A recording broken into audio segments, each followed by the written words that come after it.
So I want to take you through a process that I use to manage my cash flow and automate my money in hopes that it helps you think about yours. I am not a certified financial planner or advisor.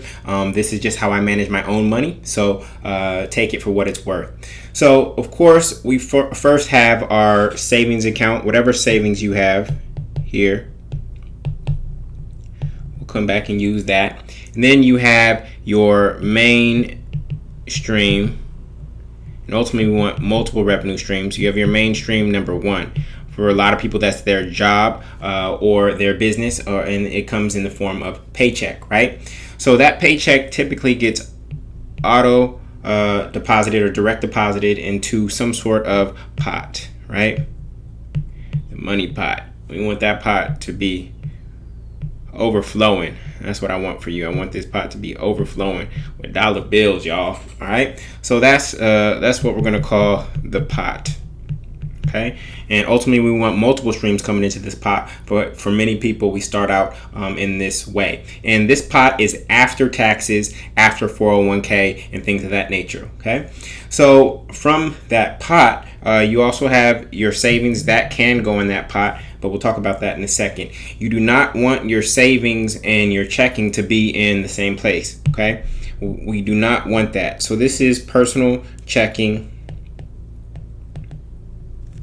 number one, personal checking, okay? We do not want these in the same bank. Oftentimes when you go to a bank, they'll try to give you a savings and a checking account. You do not want them in the same place, okay? Because it's kind of like food in the refrigerator. If you have food in the refrigerator, what tends to happen, even if you're not hungry, what do? You eat, okay? The same thing happens with money. If you go into your checking account just to see what the balance is, but you see that you have savings there, you will tend to spend that money. So we want the savings to be out of mind, out of sight, out of mind, okay? So out of this checking comes all of your monthly expenses, okay? Monthly expenses. So that includes rent or mortgage, utilities, gas, water, power, healthcare, student loans, if healthcare isn't already taken out of your check, student loans, credit cards, food, car note, gas, insurance, maintenance, cell phone, internet, TV, tuition and child care, house supplies, other subscriptions that you have. And in this checking account, you do not want to try to grow this checking account to be as big as possible. In this checking account, you want 2 times your monthly expenses. So if your monthly expenses are $5,000 per month, you want to have 10K in this checking account. This is 2 months of revolving expenses. The reason we do 2 months is because if one of your automated debit cards that is paying your utility bill expires, you don't want to miss that bill for that month or any other kind of payments that you have. So the 2 months gives you breathing room in case something like that happens, okay? So your savings account, which is here, and your checking account should be at separate banks. So this is bank number one, okay? So this is your current savings, however much you have, and you can run your current savings through this process in a second, okay? So next we're going to go to bank number 2, and this is your emergency fund. Did I spell that right? Yes, emergency fund, okay? And this is not at bank number 1. This is at bank number 2. My emergency fund is at a small bank in another state. My emergency fund is at a small bank in another state that does not have ATMs where I am. Okay, and so you have to determine what is the right size emergency fund for you. Usually we measure emergency funds in number of months. Okay, so you could have a 6-month emergency fund, meaning that if all of your mainstream number 1 got cut off, you could still maintain your level of living and supply your cost of living for 6 months. So typically people want a 6 to 12 month emergency fund, but most Americans, I think over 70% of Americans, are living paycheck to paycheck. So if they get a hiccup, like their car breaks down, or they get a health scare, or they lose their job, most Americans will start struggling right away. So the first thing you want to do with this process right here is you're trying to fill up your emergency fund to meet whatever your risk tolerance is. If you have a low risk tolerance, like you don't like risk at all, then you're probably want a 12-month emergency fund. If you are okay with some risk and uncertainty, then you may only need 6 months. Okay, so you want to continue to use this process right here until your emergency fund is full. Okay, so the first step is getting your personal checking to have 2 months of monthly expenses in it. Then and then from there you want to fill up your emergency fund. So again, if your expenses are $5,000 a month and you want a 6-month emergency fund, you're going to need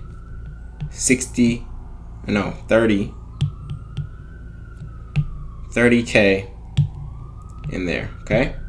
30K in your emergency fund. Once you've done that, you can go on to the next step, okay? The next step is, there's actually 2 steps. This is a future liabilities account, okay? And we call it a temp savings. And then this is a future asset account. These are investments, and that is also a temp savings. So again, this can be at bank number 3 or bank 2. Let's just do bank number 3 right now. Okay, and this is a savings one at bank number 3. This is a separate savings account at bank number 3.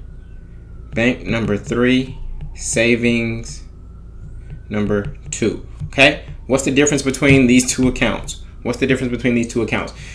First and foremost, these accounts have to be a 50-50 split. Okay, if you're going future liabilities means you are buying things like a home. You're looking to buy a single family home is a liability. Okay, an asset is something that puts money in your pocket. A single family home does not put money in your pocket at any point except when you decide to sell it. Even when you've paid off the mortgage in full, a single family home is still a liability because you still have to pay property taxes and insurance. So that's still money coming out of your pocket. Okay, so this is your future liabilities account is for something like buying a car, buying a home, buying furniture, for vacations. I want you to still enjoy life. We're not going to be such Scrooges that we just save all of our money and we don't ever spend any of it on ourselves. But if you're going to buy $1,000 furniture set or $3,000 furniture set, then you have to match that by putting $3,000 into your future assets as well.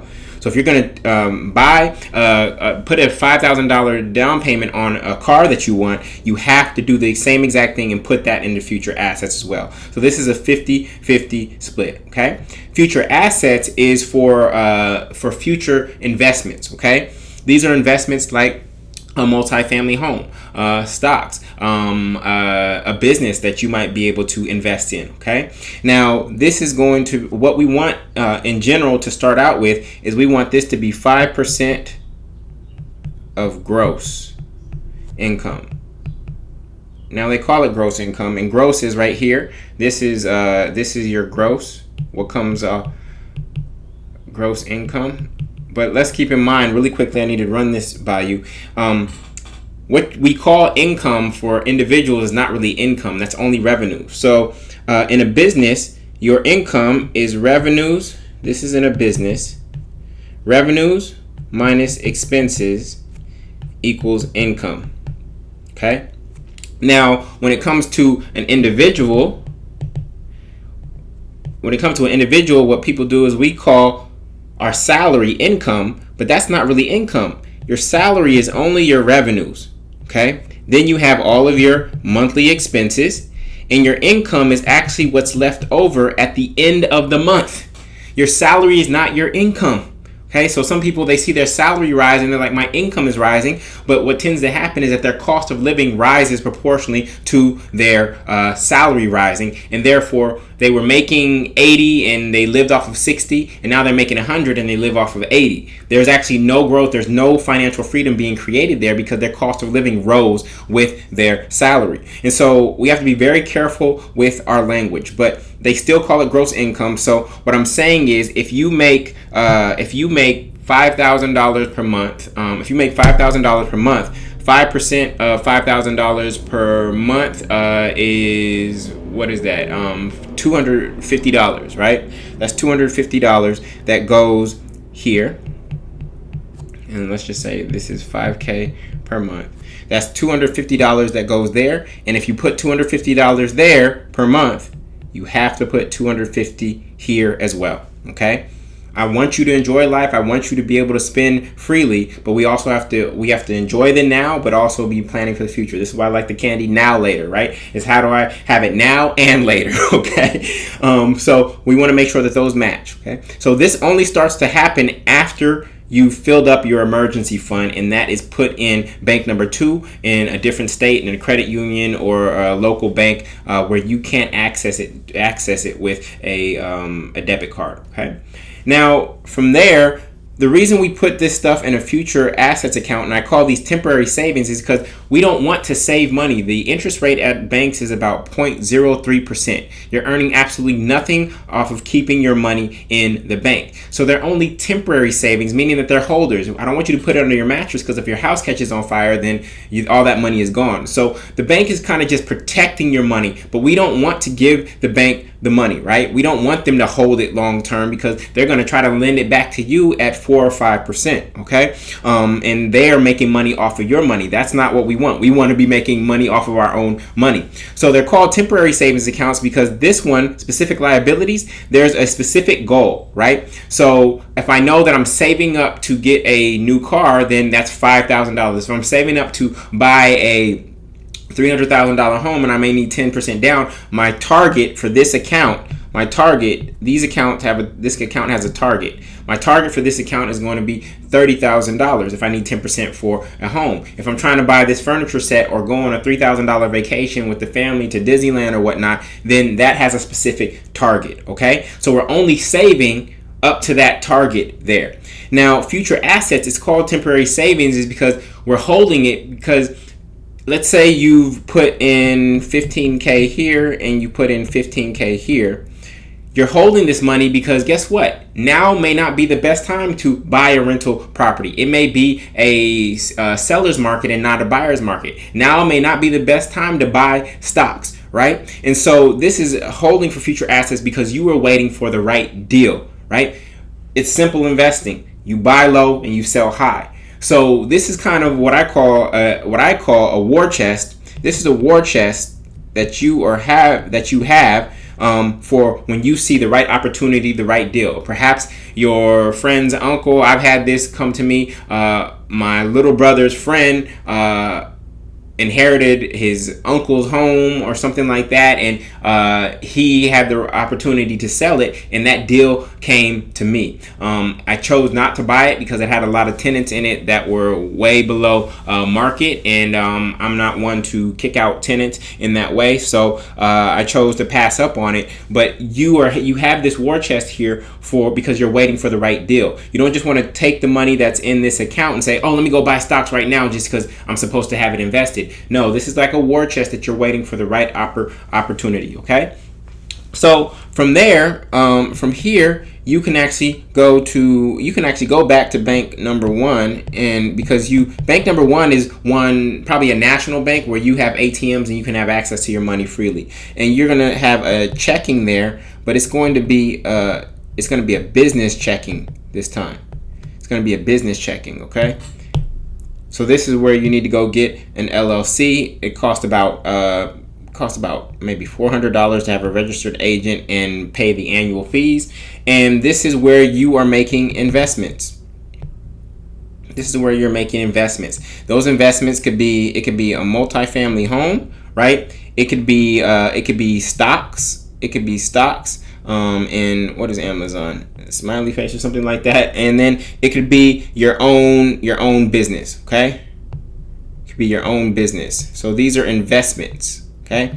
And now you've established that account. You decided, you know what, I'm not going to invest in somebody else's stuff. I'm going to invest in my own stuff. And so that allows you to create, first and foremost, actually before you get here, you're going to have Mainstream 2, which is your side hustle.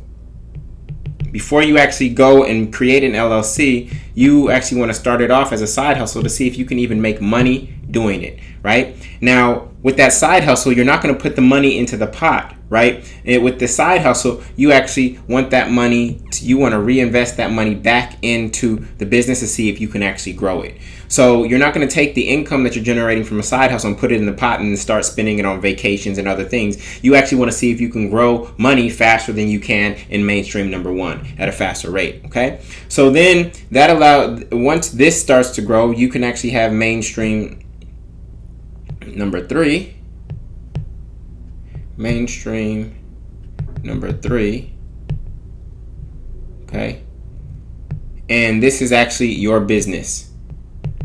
Now we don't need a side hustle because this revenue stream has grown so much that it actually has replaced this one, your mainstream number one. And at this point, you can decide if you want to quit your job, or if you've built a business that isn't solely dependent on your time, you may be able to continue to reap from your job and still grow this business, and it be a little bit more than a side hustle because you've hired other people. Now, with that business income, you definitely want to reinvest that back in the business, but at this point, you will start paying yourself from the business, and that goes into the pot. Right? I pay myself a little bit for my business. I only pay myself enough to cover my living expenses and show income. This is really important as an entrepreneur to show income if you ultimately want to buy a home or build credit. I almost didn't get the home that I'm in today because I started out as an entrepreneur. My business was growing like a hockey stick, but for entrepreneurs, they typically ask for anywhere from 4 to 5 years of past income. And so if you haven't been paying yourself, then it's really hard for you to prove income. So I typically pay myself only enough to cover my living expenses and show income. Okay. Now, the final thing is mainstream number 4. And this is more passive investments. Okay, a business may take up your time, but this is more passive investments like real estate. Okay, and when you earn, and so you can take some of this money here and you can put it into these passive investments. I have 4 income properties across the country. I'm tri-coastal, Gulf Coast, West Coast, East Coast. But when I earn money here, I don't put that into the pot. Instead, I put it back into temporary savings for future assets. Okay, I could put it back into the actual business itself directly if I want to upgrade the home so that I can actually get higher rents because I put in granite countertops and stainless steel and things of that nature and central AC. You can do it that way, but if it's a stock or something or a business that you invested in and 2 years later you get some sort of cash pop from that, you may not want to reinvest in that business and you want to put that back into the future assets temporary savings account, and then it goes through this cycle like this. It goes through this cycle and can come back either through your business, your active business, or your passive investments. So this is my cash flow framework. This is how I think about my own money.